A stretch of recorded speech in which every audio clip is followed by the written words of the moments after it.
মরণব্যাধি cancer, যে ক্যান্সারে আমি বাঁচবো কি বাঁচবো না জানি না। আমার দর্শকের কাছে কিছু বলার নাই। আমার খুব কষ্ট হচ্ছে। আমি প্রতিদিন 2-4 জন মানুষকে উপকার করছি, হয়তো আমি করতে আর পারবো না কি পারবো জানি না। তা আপনাদের কাছে আমার একটাই চাওয়া, আমার জন্য দোয়া করবেন, আমি যেন ভালো হতে পারি, ভালো হয়ে যেন মানুষের পাশে দাঁড়াতে পারি, মানুষের সেবা করতে পারি।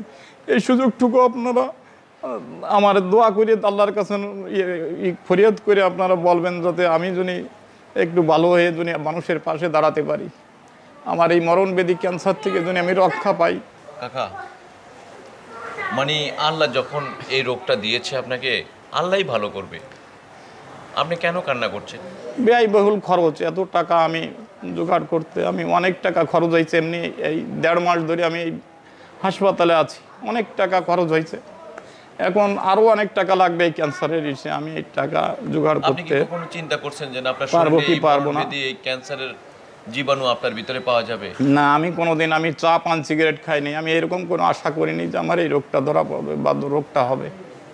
আজ যখন আমি রিপোর্টটা পাই, আমি শুনতে পারলাম, আমি খুব কষ্ট আমার মনের ভিতর, আমি আর কিছু বলতে পারতেছি না। আমি কি বলবো, আমি নিজেই ভাষা হারাই ফেলাইছি। এই যে চিকিৎসাটা করার মতন সেই ধরনের কোনো অ্যাবিলিটি কি না, এখন আমার কাছে 1 টাকাও নাই যে আমি এখন যাইয়া এই চিকিৎসা হব।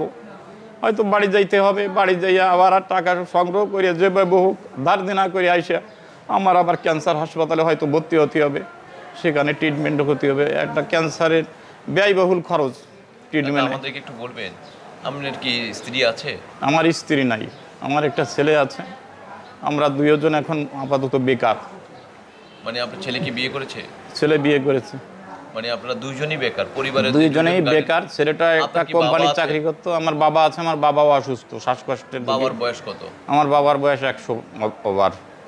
আপনার বাবার বয়স 100, সেও অসুস্থ। আচ্ছা, আপনার যে পরিস্থিতি, দর্শক আমরা একটু কাকার কাছে গিয়ে বিষয়গুলো জানার চেষ্টা করি। চাচা, আপনি আমাদেরকে একটু বলবেন যে না, আপনি নিজের চোখের সামনে দেখেছেন, নিজে বাস্তব প্রমাণ। আপনি এই যে পাশের যে বেডে তার 2 লক্ষ টাকা লাগবে অপারেশন করার মতন, তার অবস্থানটা খুব খারাপ ছিল। আপনার ইন্টারভিউ, আপনি পাশে এসে দাঁড়াইছেন, আপনি তাদেরকে খাওয়াইছেন, সে কি কখনো ব্যামুখ হয়েছে? আপনি আমাকে একটু বলবেন। না, সে বেমুখ হয় নাই।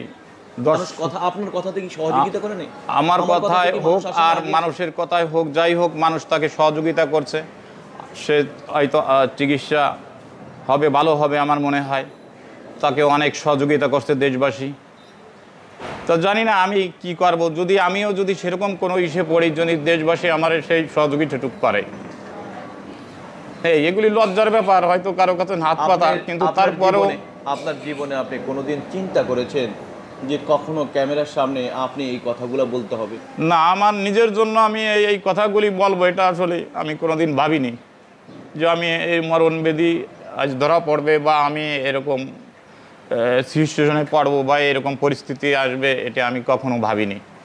আমি সবসময় ভাবছি যে আমি ভালো হয়ে যাব, মানুষের উপকার করব। এটাই আমার সবসময়, যে আমি প্রতিদিন যাতে 2-4টা লোকের উপকার করতে পারি, এই আশা নিয়েই আমি ঘুম থেকে উঠি। জানি না ভবিষ্যতে আমার কি হবে, জানি না। তবে আপনাদের কাছে, দেশবাসীর কাছে আমি অনুরোধ করব, আমার জন্য দোয়া করবেন, আমি যেন ভালো হতে পারি, চিকিৎসা জন্য আমি ক্যান্সারে, এই মরণব্যাধি ক্যান্সার থেকে রক্ষা পাই, রক্ষা পেয়ে যেন ছেলে মেয়ে নিয়ে সুন্দরভাবে বাঁচতে পারি। কাকা, আমরা কি আপনার মোবাইল নাম্বারটা আপনার মুখ থেকে আমরা কি প্রকাশ করতে পারবো? মোবাইল নাম্বারটা আপনার মুখস্থ আছে? মুখস্থ আছে, কিন্তু ওটা নাম্বারটা দিতে চান? নাম্বারে তো দেন না, দিয়ে দেন না, দিয়ে রাখেন না। মোবাইল নাম্বারটা দেবো? দিয়ে রাখেন। আপনি যখন অনুমতি পাবো, যদি আপনি আটকা পড়ে যান, যদি চিকিৎসাটা আর চালাতে পারছেন না, আমাকে বললে আমি রিপোর্টটা প্রকাশ করব। আমার মোবাইল নম্বর হচ্ছে 01932561208।